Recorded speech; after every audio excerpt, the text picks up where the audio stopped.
Hello, fifth graders. I am going to start with chapter 1 in the book Animal Invaders. I'm going to do my part, the modeling part, where I talk to you about how does text structure help us understand, write about, and answer questions about a text. And I'm going to start on chapter 1, what are animal invaders?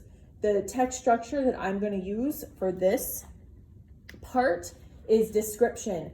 I know this author is going to give me some characteristics or qualities of animal invaders, and I'm going to write those down. I know that I'm going to write down words or sentences that describe animal invaders so that when I'm done reading this chapter, I know exactly what animal invaders are.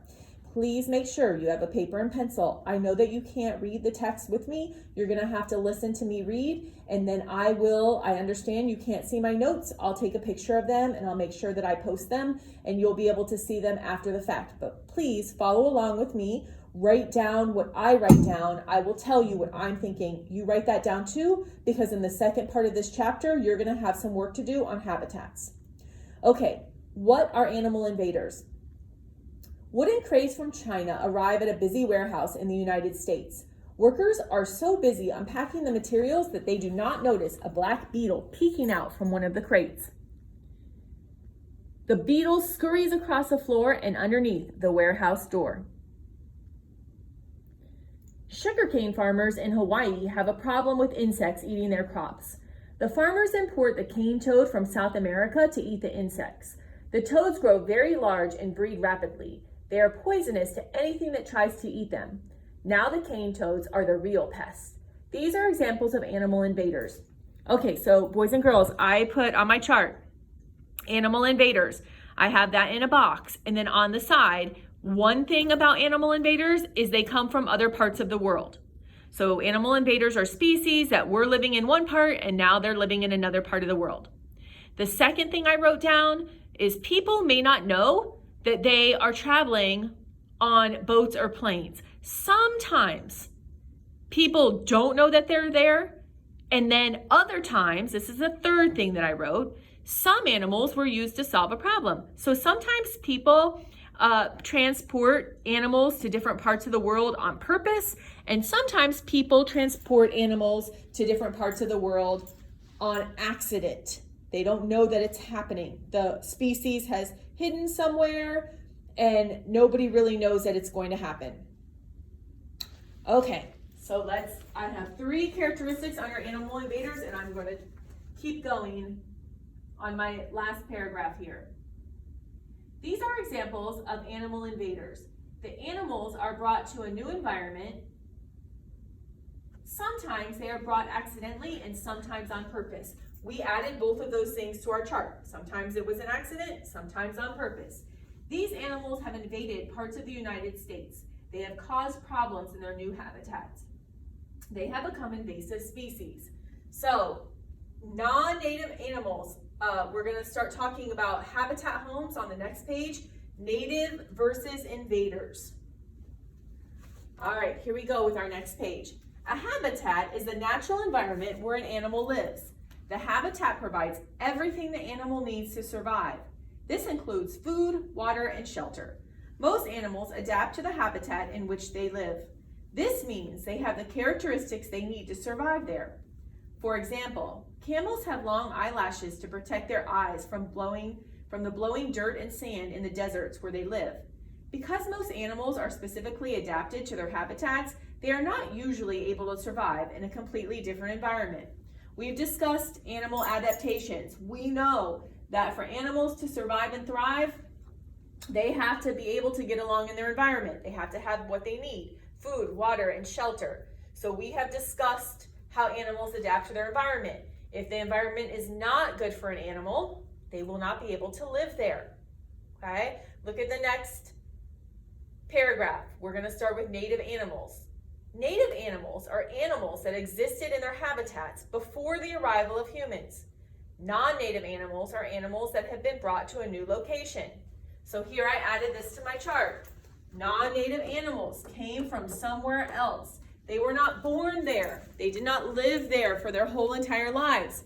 A non-native is someone who moved somewhere else. Invasive species are those non-native species that cause harm to other species in the ecosystem where they have been introduced. Usually, non-native animals are transferred through human activity. That means humans know they're going to bring that animal to a different place. So most of the time, it's not on accident. Most of the time, it's on purpose. This introduction of the new animals can often cause serious problems. When problems arise, the animals become an invasive species. So when we talk about animal invaders or invasive species, I'm going to add that to my list because there are synonyms. We are talking about the animals that cause harm. We are not talking about the animals that help us. We're specifically saying invasive species are species that cause a problem. Okay? So, my last thing that I wrote, cause harm to other species. On this page, we're going to read about some good species that were introduced into our environment that help us. But when we talk about invasive species, we're not talking about the ones that help. We're talking about the ones that harm. Not all non-native animals are invasive. Many non-native species are good. For example, the livestock raised in the United States, such as cows, pigs, and chickens, are not native to North America. European settlers brought these animals to be raised for food. Europeans also brought honeybees. Bees pollinate flowers and many crops. Only about 10 to 15% of newly introduced animals establish themselves and breed in their new habitats. Breed means they reproduce or they make babies. The rest die. Fewer than 1% of non-native animals will create problems in their new environments. But these invasive species can cause huge damage. Invasive animals cause habitat destruction. They sometimes threaten and even cause extinction of native plants and animals. They also can cause billions of dollars in damage. Animal invaders can even cause harm to humans through bites and diseases. Each type of environment on Earth is distinguished by climate and the species that live there. 5 of the most common environments are aquatic, grassland, tundra, forest, and desert. Okay, so my part has been, I've been showing you that when we talk about animal invaders or invasive species is a better word, these are the characteristics that the author has told me. So if I'm going to answer the question, what is an animal invader? Here are the things I know. They come from other parts of the world. People may not know that they're traveling on boats or planes. Some animals were used to solve a problem, so they were brought here on purpose. Okay, they're brought on purpose.